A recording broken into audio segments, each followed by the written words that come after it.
Good morning, learners. Good morning. We'll be having basic science this morning for JSS 2. Basic science for JSS 2, and our topic is energy and power. Energy and power. Okay.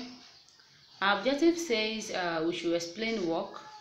We should analyze the difference between energy and power, and also state the difference between potential energy and kinetic energy. Okay, that's our objective. Explain work, difference between energy and power, then the difference between potential energy and kinetic energy. Let's look at the meaning of the word power.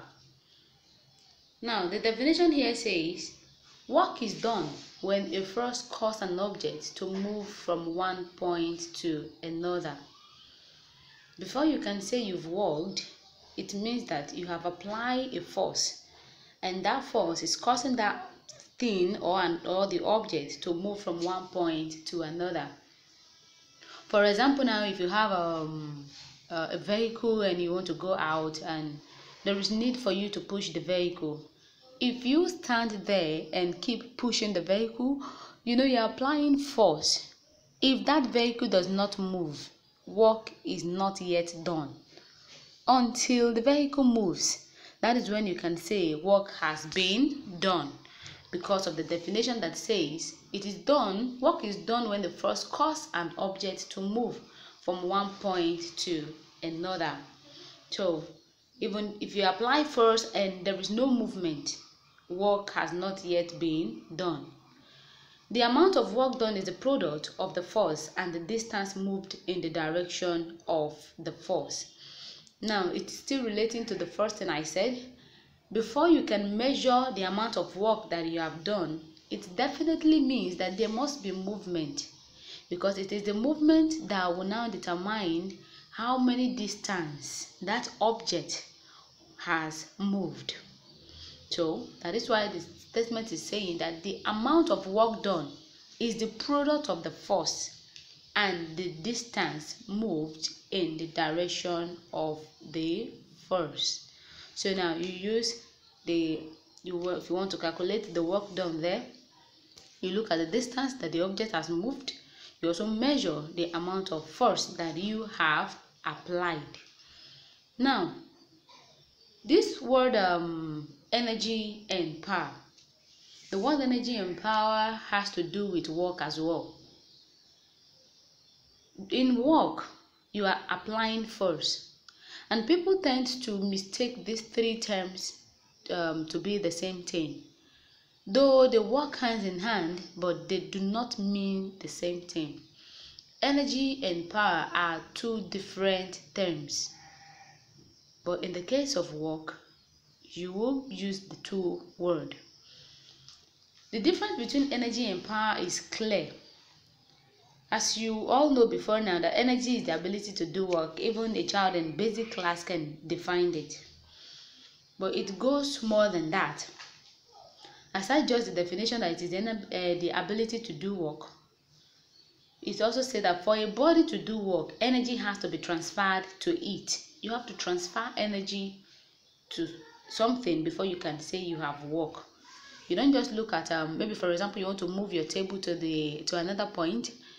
Mere looking at it will not just move it. You have to apply energy. So you now, what is helping you to lift the table now is the energy. So that is why we say it is the ability to do work. And energy exists in different forms. We have the mechanical energy, the magnetic, chemical, nuclear energy, and all of that. While power is the rate at which energy is used up. Remember, I said energy is the ability to do work. Power is the rate at which energy is used up. Let me cite an example to explain that. When you move a table, what is helping you to move that table is the energy. The time, the rate at which you have moved that table now is the power. If I have a stopwatch and you are to move the table to one point to another point. The moment you move it to another point, you are applying energy. Now, the stopwatch I'm looking at, if it starts from 1 second, if you are able to move the table from 1 second to 10 seconds, that is the rate at which you have worked. So the time now, the rate is what is called the power. Energy is the ability to do work. Power is the rate at which energy is used up. When you keep doing the work, doing it, when you are tired, when you can't do it again, it means the rate at which you have used your energy is now the power. Okay, and an example says if a boy and a girl in your class move the same book from one point to another, then the two of them have done the same work. If a boy and a girl in your class are to move a table or a book from one point to another, if they do it at the same time, they have worked, they have applied energy, and the rate at which they do that work is the power. However, if the girl moves the book faster than the boy, then the girl is said to have used more power than the boy.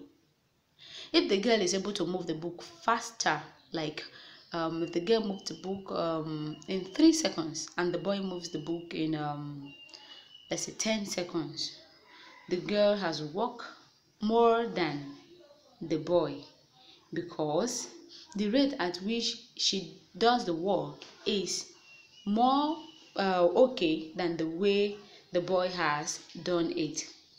So now, before you can say you've worked, there must be movement, there must be distance covered, so we can measure up energy and power. Okay, that's it for energy and power. Under the same energy, we have under the mechanical energy, we have what we call mechanical energy. Is actually classified into two. We have the potential energy and the kinetic energy. So potential energy and kinetic energy are classified under mechanical energy. Now let's look at the difference between them. Potential energy, this is the energy a body possesses because of its motion. The type of energy possesses because of its position is what we call the potential energy. Potential energy has to do with position, while kinetic energy is the energy a body possesses because of its motion. So these two words are different. Potential energy is talking about position, while kinetic energy is talking about motion. And a suitable example for potential energy is a stagnant table. A table that is placed in one place possesses what we call the potential energy. A mango on the tree possesses potential energy. So every object that is at rest, every object in a position that is not moving possesses potential energy. If you're standing at a spot, you're possessing potential energy. But kinetic energy has to do with motion. A catapult that has been flinged with a stone possesses kinetic energy. A running girl on the field possesses kinetic energy. So every object that is not in position, that is moving, possesses kinetic energy. Another example for kinetic energy can be our vehicles, our cars. Once a car is at rest, once a car is parked, it is in potential energy. But the moment it moves, the moment it is moving, it is existing in what? In kinetic energy. So don't forget. In summary and conclusion, I said energy is the ability to do work. Power is the rate at which energy is being used up, or the rate at which work is done. And under the type of energy, as for mechanical energy, it is classified into two. And those two are potential energy and kinetic energy. And I said that potential energy has to do with position, an object that is at rest. And kinetic energy has to do with object in motion. An example for potential energy is a stagnant table, a table at rest, and for kinetic energy is a moving car. So try and know the difference between these two.